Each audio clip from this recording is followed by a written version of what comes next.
Kembali lagi kita di segmen kedua di www.moveonlineradio.com dan masih saya bersama Kak Jenny juga tentunya yang kita masih live di podcastnya Bincang ya, Bijak ya, Bincang bersama Jaksa langsung dari Instagramnya Kajari Belawan. Pertanyaan Anda bisa sampaikan langsung di live Instagramnya Kajari Belawan atau nanti Anda bisa pergunakan yang telepon untuk bisa berkonsultasi langsung di 0813 5235 103 kali. Itu line telepon yang kita siapkan di www.moveonlineradio.com. Anda sebagai masyarakat mungkin tadi Kak Deborah sudah sempat membuka ya ruang untuk masyarakat bisa bergabung bertanya mungkin tentang penyuluhan hukum apa-apa saja mungkin bisa dibantu oleh pihak kejaksaan sendiri. Baik Kak Jenny, tadi kalau Kak Deborah sudah cukup banyak menjelaskan seperti apa JPN, kehadirannya seperti apa, fungsinya juga dengan stakeholder juga sudah dijelaskan dan ada beberapa program yang juga dijalankan sampai juga ada pelayanan hukum di mall pelayanan publik yang masyarakat juga bisa datang dan bertanya secara gratis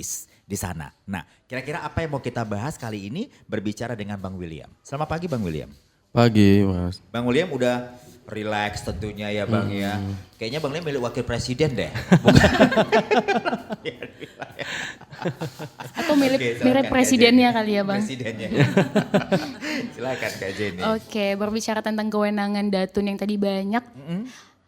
Tertarik untuk mengangkat bantuan hukum ya. Oke, bantuan hukum. Karena bantuan hukum ini juga Bang ada yang non litigasi dan litigasi. Oh berarti ada dua ya? Iya, Oke. litigasi itu yang turun ke pengadilan untuk bersidang dan non litigasi di luar dari itu. Nah kita bisa langsung tanya nih sama yang lebih paham lagi terkait dengan itu dan juga gimana sih sebenarnya mekanismenya dalam memberikan bantuan hukum itu, apakah ada permohonan dulu atau bagaimana? Langsung aja Silakan. mungkin kepada Bang William Bang untuk William. menjelaskannya gitu. Oke, terima kasih Bu Jenny ya sama Mas siapa tadi namanya? Mas Pak Sasi. William. Ya, terkait masalah bantuan hukum untuk mekanismenya itu memang awalnya itu harus ada permohonan. Jadi terkait permohonannya ini nanti dikaji lagi oleh kami apakah lari ke tadi yang seperti diterangkan Jennifer litigasi atau non litigasi di situ. Nah nanti sesudah dikaji kami telah maksudnya baru ini kan ditentukan kemana baru nanti kami eksekusi untuk apakah dilakukan ke situ. Nah terkait tadi perbedaan mungkin kalau apakah yang dimaksud dengan litigasi dan litigasi itu perbedaannya itu di sistem penanganannya nanti. Kalau non litigasi itu lebih ke pendekatan musyawarah, lebih ke musyawarah sebenarnya. Jadi kita nanti ada musyawarah, muncul nanti kesepakatan sehingga akhirnya selesainya perkara ini, selesainya masalah ini. Nah ini dan ini juga kita harus tekankan yang bantuan hukum yang dapat diberikan itu memang hanya kepada yang plat merah. Plat merah dalam hal ini negara. Hanya negara yang bisa bermohon untuk diberikan bantuan hukum.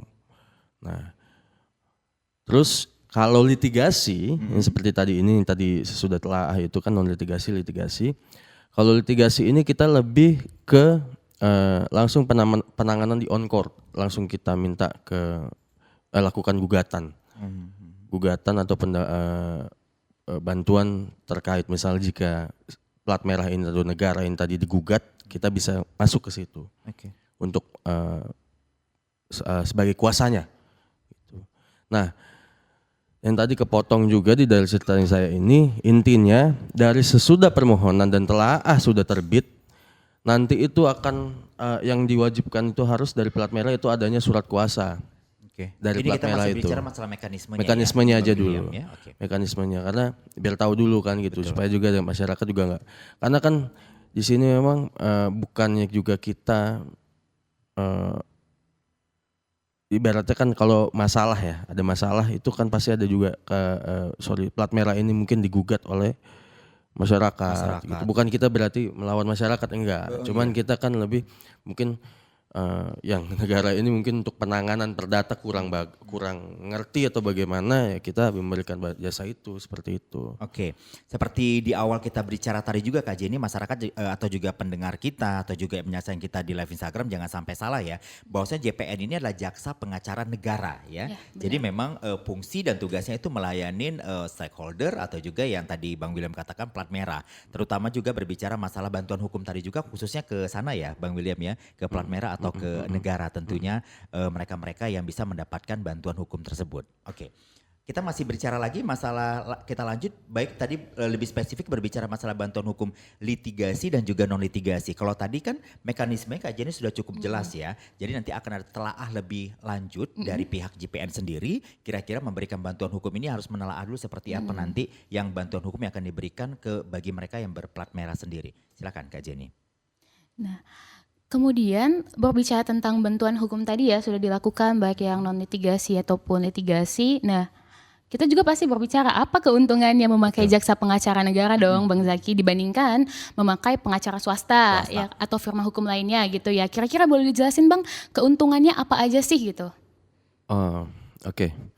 Kalau keuntungan menggunakan jasa pengacara negara yang pasti sudah ini untuk negara ya. Gratis. Gratis ya. Itu dulu paling pasti, tidak ada biaya. Akan tetapi mungkin kalau untuk contoh di dalam perkara perdata ini kan ada biaya-biaya untuk negara juga.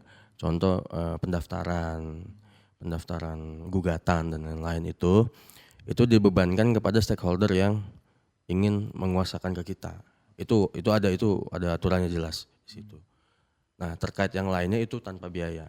Tanpa biaya. Itu keuntungannya sih. Dan ibaratnya lebih sistematis lah dalam penanganannya nanti gitu. Mungkin seperti itu kalau untuk keuntungannya.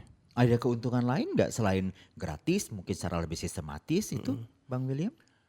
Kalau keuntungan lain ya mungkin ya kalau untuk negara kan intinya jangan tadi dibilang dari segi gratisnya saja sebenarnya udah paling benar karena kita kalau menggunakan jaksa pengacara swasta kan agak high ya mungkin ya lebih mahal gitu lebih ya. mahal gitu. Mungkin kalau untuk keuntungan dari menggunakan pengacara negara yang lain ya lebih ke situ sih. Maksudnya nggak ada biaya yang tinggi gitu untuk Baik, keluar. apakah saat ini mungkin mereka berplat merah atau juga mereka yang saat ini berbicara tentang stakeholder ini sendiri sudah paham nggak sih kalau JPN ini bisa digunakan mereka atau dengan beberapa program yang diadakan seperti tadi Kak Deborah mengatakan adanya memberikan pendapat hukum atau juga bicara masalah bantuan pelayanan hukum, apakah hanya sebatas itu mereka sudah tahu bosnya mereka ini bisa meminta bantuan itu secara gratis ke JPN ini sendiri? Oke. Kalau dibilang tahu atau tidak, selama ini kami selalu melakukan sosialisasi terkait ini ke stakeholder, ke masyarakat juga dan lain-lain. Seperti tadi dibilang Bu Deborah di MPP, kemudian kami juga ke kecamatan, kami juga udah membuat flyer dan udah membuat iklan lah seperti iklan di sosial media juga kami udah posting dan lain-lain. Ya itu kan kalau misalnya dibilang tahu atau tidak sebenarnya secara usaha kami sudah supaya itu ya. sudah melakukan untuk supaya tahu gitu bahwa untuk dan selama ini memang banyak juga dari stakeholder yang menggunakan jasa kami gitu. Kalau untuk stakeholdernya ya gitu. Tapi kalau yang lain belum ya mungkin ditunggu untuk merapat lah. Untuk menggunakan jasa kami karena kalau nggak ada kalian kami nggak kerja. Oke. Ada lagi Kak, jadi silakan mungkin seperti yang Bang William tadi sudah cukup jelas sebenarnya menjelaskan sosialisasi itu sebenarnya sudah dilakukan sendiri ya. Jadi sampai saat ini juga banyak stakeholder yang terbukti telah menggunakan jasa JPN ini sendiri. Silakan. Juga mungkin keuntungan menggunakan JPN ini tidak menimbulkan konflik of interest ya Kak ya, karena sudah ditelaah seperti yang telah dijelaskan Bang William tadi mekanismenya kan ketika ada permohonan itu sendiri. Nah mungkin terkait dengan itu boleh nggak sih Bang ditanya contoh kasus yang ditangani JPN belakangan ini gitu? Oke. Untuk JPN mungkin ada beberapa yang paling dekat itu terkait masalah adanya tunggakan BPJS lah. Itu BPJS melakukan permohonan, mengajukan permohonan ke kami seperti tadi saya bilang mekanismenya. seperti juga tadi diterangkan Bu Jennifer, tadi saya miss juga itu ada cek dulu ditelaah itu, dicek apakah ada konflik of interest atau enggak terkait itu.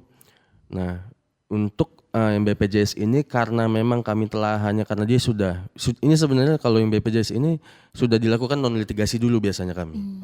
Nah pada saat penelaahan dulu ya. penelaahan tadi ya, kan, oke. kemudian penelaahan pertama kalau memang yang terkait BPJS ini yang non litigasi itu sudah dilakukan,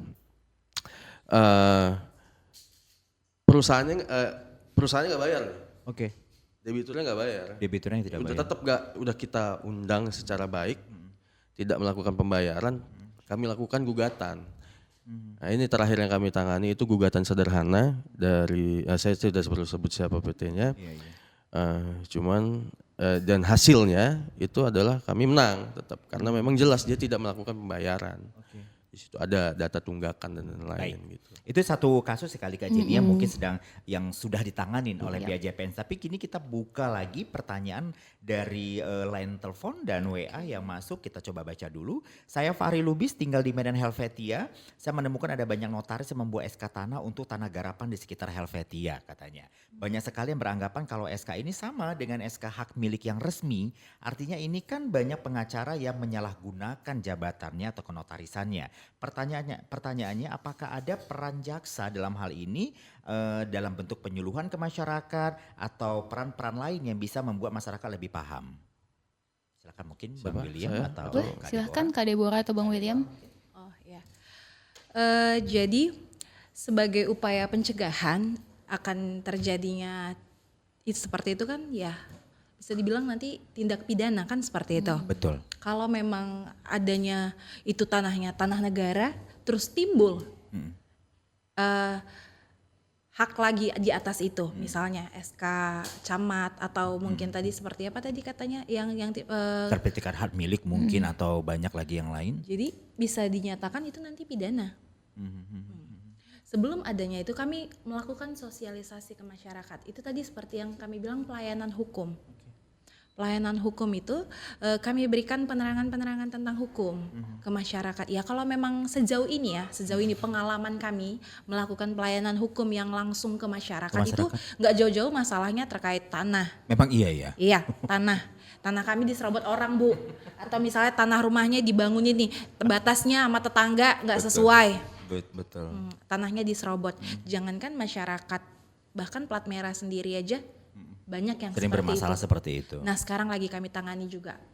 Oke. Jadi kalau yang seperti itu tadi peran JPN itu ya kalau memang memerlukan adanya advice boleh ditanyakan ke kejaksaan.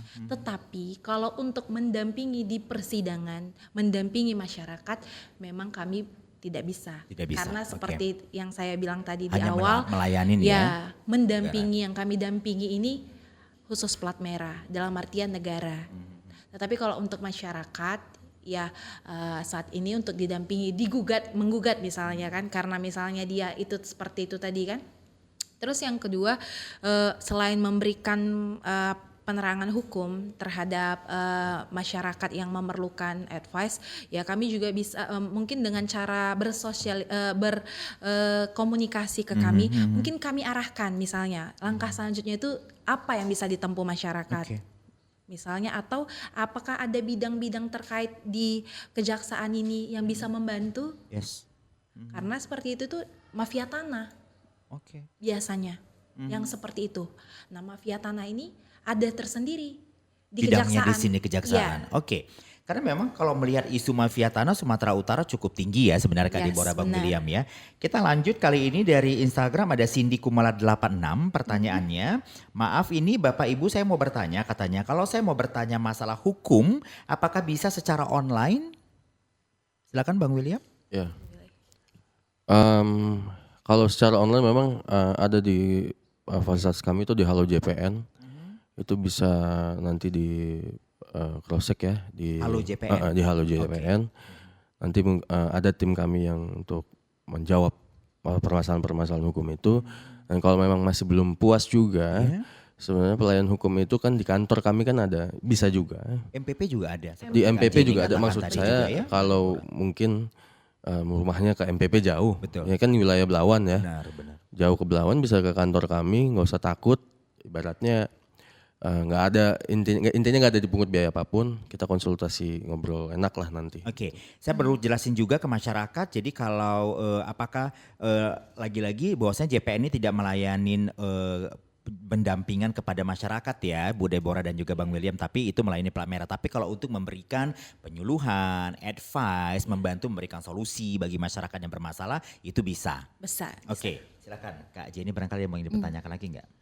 Mungkin itu bagian tupoksi pelayanan hukum kali ya kayak untuk yang persentuhan langsung dengan masyarakat gitu.